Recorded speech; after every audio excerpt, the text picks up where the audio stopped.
भारत पाकिस्तान के इस 4 दिन के युद्ध से हमने 2 बड़े सबक सीखे। पहला सबक, जो सबका दोस्त बनना चाहता है कोई उसका सच्चा दोस्त नहीं बनता। मशहूर दार्शनिक अरस्तु ने यह बात कही थी। भारत के संबंध में यह बात अमेरिका जैसे दोस्तों पर सटीक बैठती है। भारत के मुश्किल समय में अमेरिका ने हमेशा बीच का रास्ता अपनाया और कभी भारत का खुलकर पक्ष नहीं लिया, जबकि भारत अमेरिका को दोस्त की तरह देखता है। इसीलिए अब भारत को दोस्त और व्यापारिक साझेदारी में फर्क करना सीखना होगा। दूसरा सबक यह है कि अब हमें पता है कि पाकिस्तान के दोस्त कौन कौन से देश हैं। इस युद्ध में तुर्की, चीन और अजरबैजान ने खुलकर पाकिस्तान का एक तरफा समर्थन किया। तुर्की ने अपने ड्रोन से पाकिस्तान की मदद की। पाकिस्तान ने अपने दोस्तों के साथ मिलकर भारत के खिलाफ साजिश की। तुर्की, अजरबैजान और चीन ने खुलकर पाकिस्तान का पक्ष लिया। इन तीनों देशों ने पाकिस्तानी आतंकवाद पर अपने दोहरे चरित्र का प्रदर्शन कर दिया। सबसे ज्यादा शर्मनाक हरकत तुर्की ने की। तुर्की ने पहलगांव आतंकी हमले के बाद एक बार भी यह नहीं कहा कि इस हमले में शामिल आतंकी पाकिस्तान से आए थे, लेकिन जब भारत ने ऑपरेशन सिंदूर के तहत पाकिस्तान के 9 आतंकी ठिकाने तबाह किए, तब वो पाकिस्तान के पक्ष में बोलने के लिए सामने आ गए। तुर्की के विदेश मंत्रालय ने भारतीय सेना के एक्शन के बाद एक पत्र जारी किया, जिसमें उसने कहा कि ऑपरेशन सिंदूर के तहत किया गया हमला उकसाने वाली हरकत है। उसका कहना था कि भारत के इस कदम से एक बड़ी जंग शुरू हो सकती है। आप इस पत्र की जरा भाषा देखिए। इस भाषा से आप समझ सकते हैं कि तुर्की आतंकी देश पाकिस्तान को लेकर कितना गंभीरता से अपनी दोस्ती निभाता हुआ दिख रहा है। तुर्की ने पाकिस्तान को केवल वैचारिक समर्थन ही नहीं किया, बल्कि भारत से लड़ने के लिए हथियार दिए।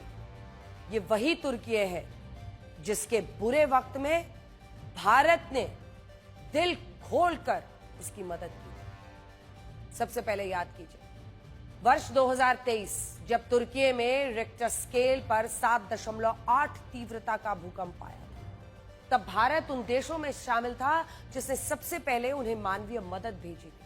उस वक्त भारत ने राहत सामग्री, मेडिकल सपोर्ट, जितनी भी दवाएं और मदद चाहिए थी, वो सब हमने भेजी। इस मदद को मिशन के तौर पर देखते हुए भारत ने इसे दिया था ऑपरेशन दोस्त का नाम।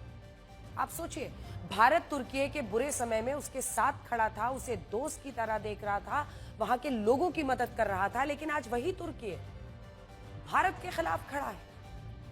आज वो धर्म के नाम पर इस्लामिक आतंकवाद के केंद्र पाकिस्तान के साथ है।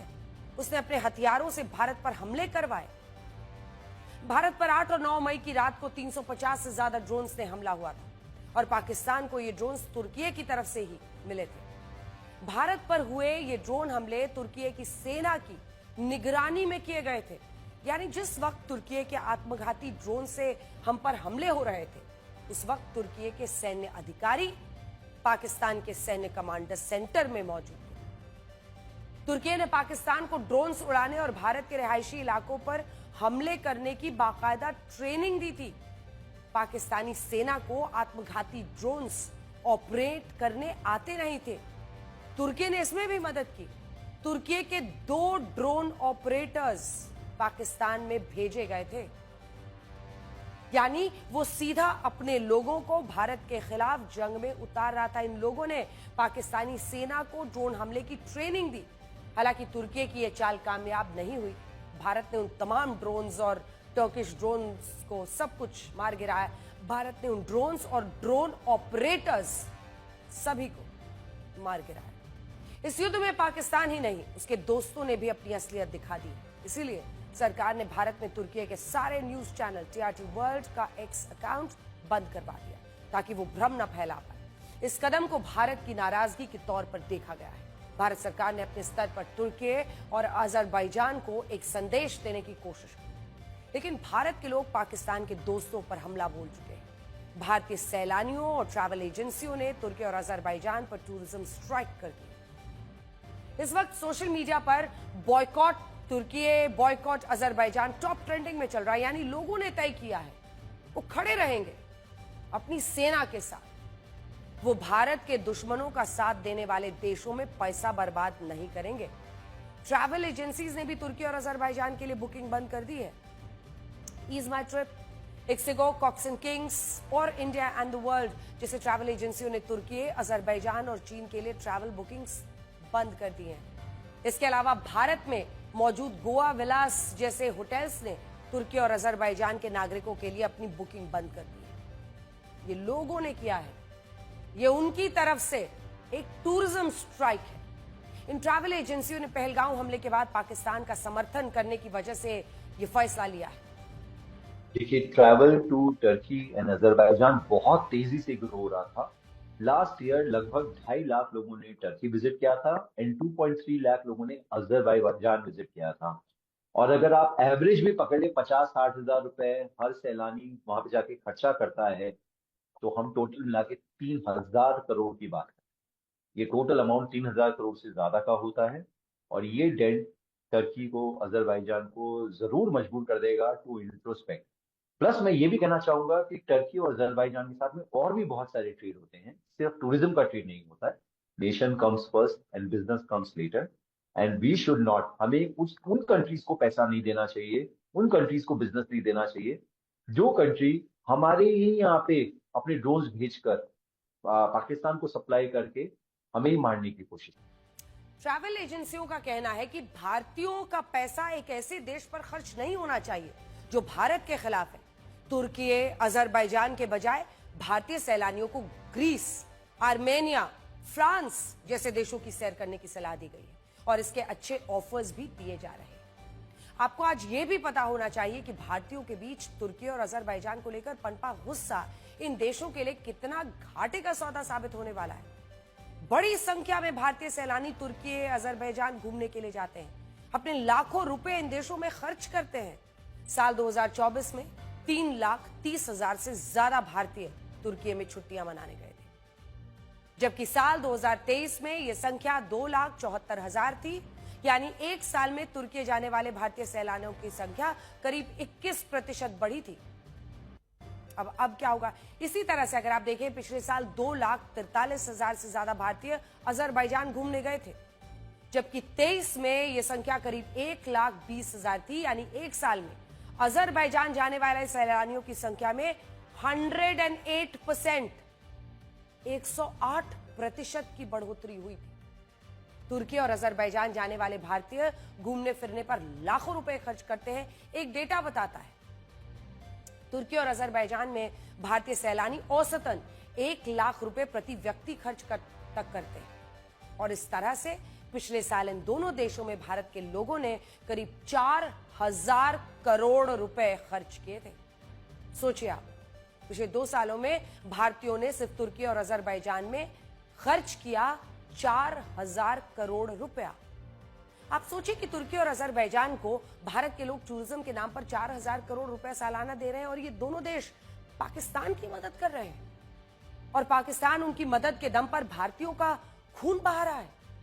लेकिन भारत के लोगों के इस कदम से तुर्की और अजरबैजान के टूरिज्म को झटका लगा है।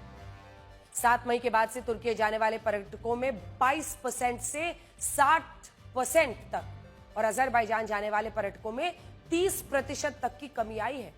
सिर्फ यही नहीं, जिन लोगों ने तुर्की, अजरबैजान की ट्रैवल बुकिंग करवा ली थी, वो इसको कैंसिल करवाने में लगे हैं। 7 मई के बाद अब तक तुर्की और अजरबैजान की बुकिंग कैंसिलेशन में 250% की बढ़ोतरी हुई है।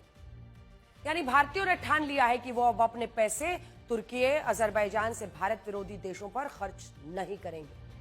तुर्की और अजरबैजान पर केवल टूरिज्म स्ट्राइक ही नहीं, बल्कि अब तैयारी है उसे बड़े आर्थिक चोट पहुंचाने की। भारतीय ट्रेडर्स ने तुर्की और अजरबैजान के प्रोडक्ट्स का बॉयकॉट करना शुरू कर दिया है।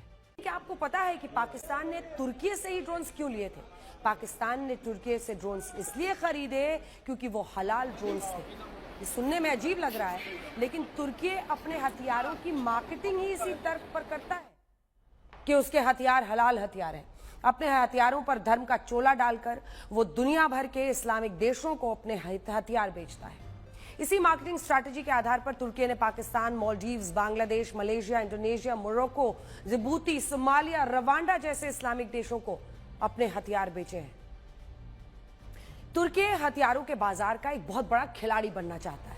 इसीलिए वो अपने हथियारों की मार्केटिंग इस तरह से हलाल बताकर करता है। उसे मालूम है कि दुनिया भर के इस्लामिक देश हलाल शब्द सुनकर तुर्की के हथियार खरीदने के लिए राजी हो जाएंगे। इसके अलावा नेटो में इकलौता इस्लामिक देश होने की वजह से तुर्की ये भी दावा करता है कि उसके पास नेटो ग्रेड के हथियार हैं। अपने हथियारों के लिए नए मार्केट के तौर पर ही उसने इस्लामिक देशों को चुना है जो जिनकी वो धार्मिक आधार पर फंसा सकता है। जहां तक पाकिस्तान की बात है तो तुर्की ने भारत और पाकिस्तान दोनों के खराब संबंधों का खूब फायदा उठाया। अपने हथियार बेचने के लिए उसने पाकिस्तान जैसे इस्लामिक देश को चुना जो एक हिंदू बहुल देश भारत से उलझा रहता है। आज की स्थिति यह है कि तुर्की हथियारों के मामले में पाकिस्तान का तीसरा सबसे बड़ा निर्यातक है। पिछले कुछ वर्षों में तुर्की ने पाकिस्तान को 3 बारक्तार ड्रोन्स और anchor drone, attack helicopter, PNS Khalid submarine और फाइटर प्लेन्स तक हलाल हथियार बताकर बेचा है। तुर्की के राष्ट्रपति रसद तैयब अर्दोआन दुनिया में हथियारों की मजहबी मार्केटिंग केवल अपने खानदान की जेबें भरने के लिए नहीं कर रहे, बल्कि ऑटोमन साम्राज्य की हसरतों को हवा देने के साथ साथ उनकी कोशिश मुस्लिम दुनिया का नया खलीफा बनने की भी है।